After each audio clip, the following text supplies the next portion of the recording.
everyone, and welcome to the Able Voices podcast. I'm Dr. Rhoda Bernard, founding managing director of the Berkeley Institute for Accessible Arts Education, and I am proud to present this podcast featuring disabled artists and arts educators. We are inviting artists with disabilities to be guest hosts for the Able Voices podcast. Today's guest host is Kellie Martin. Kellie Martin is a queer, non-binary, deaf artist. Kellie worked with art, culture, and theater organizations for over 8 years and loves to collaborate with other creative people for creative projects. They have a master's degree from SCAD in creative business leadership, specializing in art and culture nonprofit organizations. They currently work with Deaf Spotlight, an organization based in Seattle, Washington, as the Art and Design Program Director. Deaf Spotlight supports deaf artists by helping them raise their professional level and transition to the art professional world. Kellie enjoys sharing their views and encouraging words in vlogs for the creative people who are struggling to navigate as artists in our fast-paced society and share their artwork on Instagram.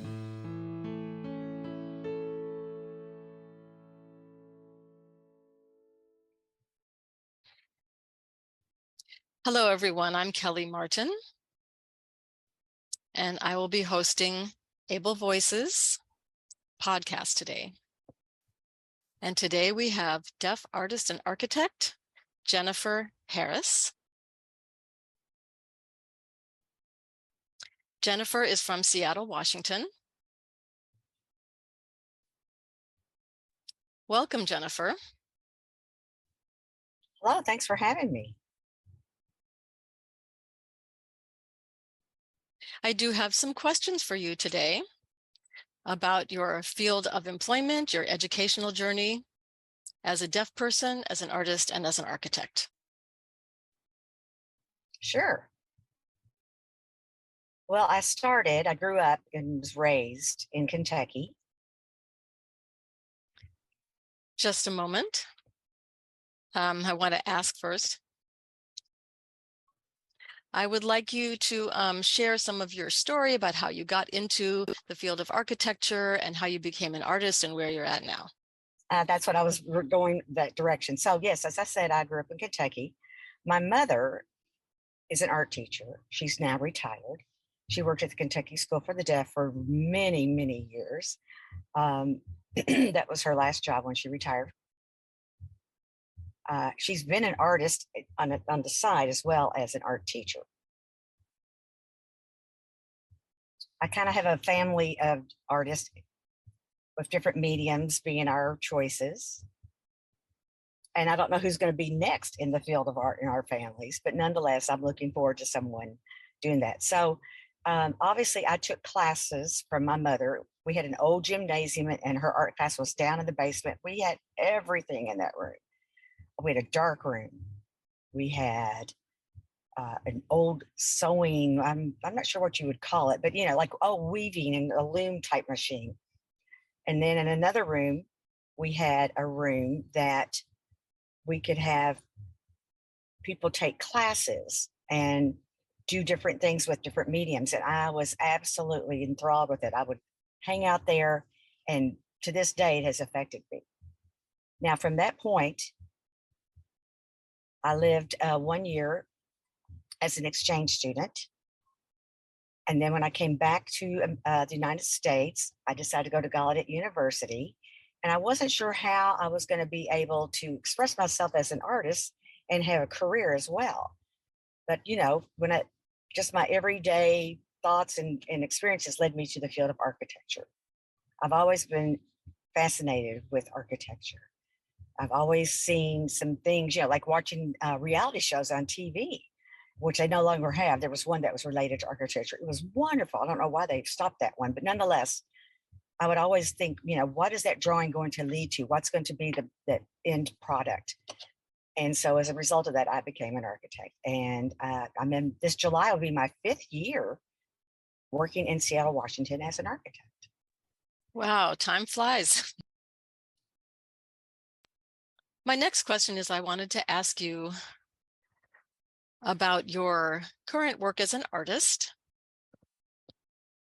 And it would be great if you could share some of your experiences as an artist with a disability and how you navigate some of the challenges that come with that. Okay. Well, like I said, I grew up with exposure to art. It just was just a natural part of me. I never thought of it being a different world or myself being a part of a different world. I did attend public school while I was growing up, and I had an art teacher who was very, very talented, just gifted. And I was the only deaf student in his class. And then I started realizing through his class that, I have some artistic abilities, and that's where my enthusiasm and interest grew. I wanted to learn and develop new techniques and learn different mediums. My art teacher, taught me. And then, of course, I had my mother influencing and teaching me as well. So between the two of them, I felt like I could navigate between the hearing world and the deaf world. But, I know that some deaf hearing people look at me as being disabled. There's no question. That's just part of it. But that never has stopped me. I've never hesitated. I've always never looked at myself as a disabled person. I look at myself as a deaf woman, and that's it. But I did notice that other people would look at me as the fact that I was a deaf woman. And yet I didn't want them to see that. I wanted to see my talents. I wanted to see the product of what I was making, my expression. And I wanted to know how much I enjoyed this. Don't look at me as a deaf person. Look at my art. Look at what I'm giving. Look at my projects. Look at everything I do, and make sure that that's what is going to impress you. So then I found myself going in different things, but I never thought I would become an architect per se. But, I didn't want to do the traditional things that everyone else does. But nonetheless, I have tried different mediums. I've tried different experiences, and I have found a place for myself. And I'm always looking for something new. That's the dream. Definitely. You've got to find your place. It's a big place out there. It's a big world. There's so much out there. There's so many tools and techniques and ideas. I'm even thinking about getting into sculpturing. I don't know. My art, I do a lot of, it's 2D, and I would love to change it into making it something 3D. And I think maybe that's something that I would pursue, because I want it to be something that's tangible, that you could touch and feel. And particularly for deaf and blind individuals, I want them to be able to feel it and understand my artistic expression. And so that's something I'm hoping to explore next, 3D art in some way. So I've got to find my place for that. Yeah, that sounds wonderful. You're full of wonderful ideas, and I'm looking forward to seeing what your future brings. My next question for you is, now that we've heard some of your story, I'd like you to go a little bit more into your experience with your art educational journey, where you studied and how your studies impacted what you're doing today and how you continue to learn today. As an artist, you never stop. You continue to grow and pursue and explore. I remember when I was studying art history in college, of course, I studied all that, had textbooks and that kind of thing. But then when I went to studied abroad with all hearing students, I was the only deaf student, but I also had an interpreter. And when I was there, seeing all this architecture and art in front of me, I was like, pinch me. This cannot be real. This is the real thing. It was such a rich experience. So all the studying I did came to fruition because I actually got to physically see these art works and products. And so that's given me a lot to think about and to change in myself. I've had a lot of, there's a lot of discussion with artificial intelligence and with technology, and how is art going to be impacted, and even for people with disabilities. Absolutely. I'm loving all this, and it's such a challenge and such an idea to explore. So I'm willing to learn and check all that out. But the reality is, if you've got the art skill, and if there's our technology demand, like for example, like painting, like my mother, her thing was painting, but I didn't ever really think about the 3D experience part of it. It was always about putting it on paper, putting it on something. So it's going to be a whole different avenue. And, you learn from these different experiences and different mediums. And that's those different experiences gave me, and I have to be honest, there were times it was great and sometimes it wasn't. But nonetheless, I learned how to improve myself and work on myself as an artist. I was always learning something new, making adaptations, and saying to individuals, hey, I can do that. I really think I could do that. And technology has also helped with that. So it's a great way to also communicate and work with hearing individuals as well. So I think it's benefiting everyone. Absolutely. Thank you for mentioning technology, because that's an important aspect of being deaf. So making our lives a little bit easier, giving us more access to information and to the learning process. And so I feel lucky to be alive in this time in the world, because there's so many different types of opportunities, especially through technology. Okay, my next question. Really, I'm sorry to interrupt you, but when I think about today and our time that we're in, the options are just endless. In the past, it was so limited for deaf individuals. They just, you had 1 or 2 or 3 job options, and that was pretty much it. And then I think since the deaf president now, revolution, and my father was a teacher, and he was like, oh, you need to be a teacher, and I was like, both my parents are teachers. I don't want to do the same thing that all deaf people have done. I want to show that deaf people can do anything except hear. And, that's always been an issue for deaf individuals. And it's a fact, but we can break through that. Absolutely. Yeah, thank you for sharing that. My next question for you is about your work as an artist. And my question specifically is, with all the art that you've been involved with, can you tell us what you're currently working on? Are you in the midst of any new projects? What do you see happening in your near future? Actually, I've got 3 different things I'm working on. 2 I've been working on since, oh gosh, actually, probably last year, and I still haven't completed them.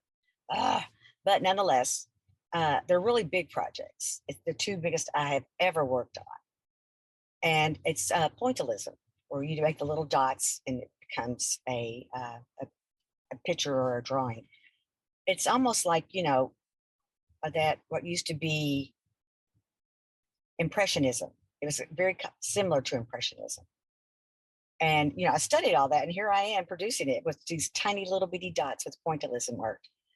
The 3 that I'm working on, the first one is, I've been really inspired by a certain movie called Bob Ross. He himself was a painter, a famous painter.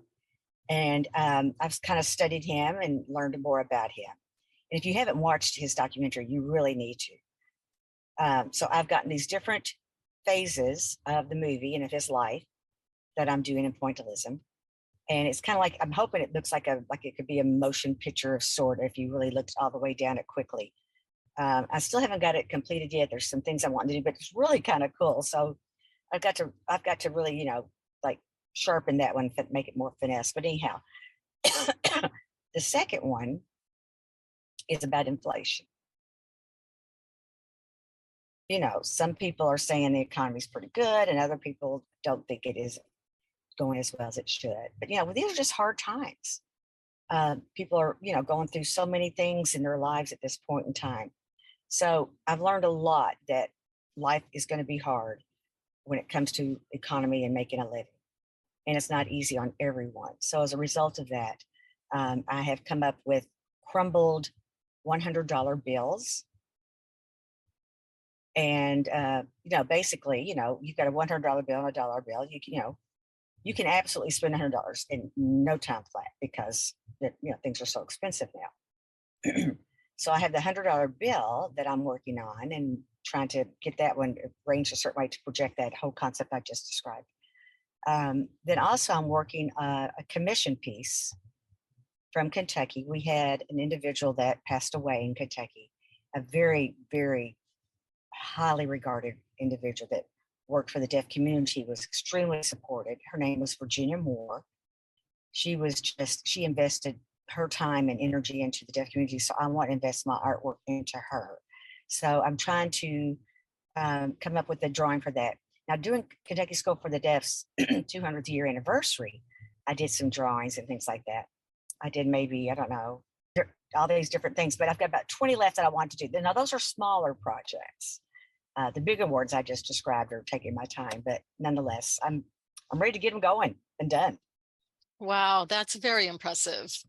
And thank you so much for telling us about all of those 3 projects that you're into right now. And I'm looking forward to their completion and seeing what you've done. So your work with pointillism sounds just really wonderful. And I really enjoy hearing and seeing your work process. I have one more question for you, and that is, what advice would you give to a young artist with a disability or a young artist who is deaf? I would say be yourself. Don't let anyone get you down. You know, don't think of yourself as having a disability. Be who you are. Make sure that you look at your artwork as your artwork and not an image of what people think of you. You know, discuss and talk to people about what you're doing, about what makes people, how does art make people think and feel? Use your artwork, you know, as an inspiration, and you can be an inspiration. Include different mediums. You know, like there's this new threads thing. I'm really, really wondering to learn more about that. That's a whole different concept. I'm hoping to explore that as well. And, you know, try that medium or just draw. See how you feel about things and how, how you can improve it and make things change. If you want to have a business, then try to be successful with that business.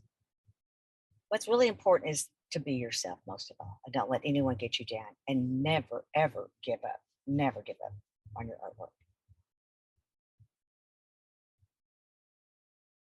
Wow, thank you so much for your advice, and I really appreciate that. I'm sure the listeners will really enjoy hearing your story, what you've been doing up until now, and the wisdom you've gained through your experience. It's invaluable. So thank you to everybody and to both interpreters. And that wraps up our interview for today. Thank you for joining us. Thank you.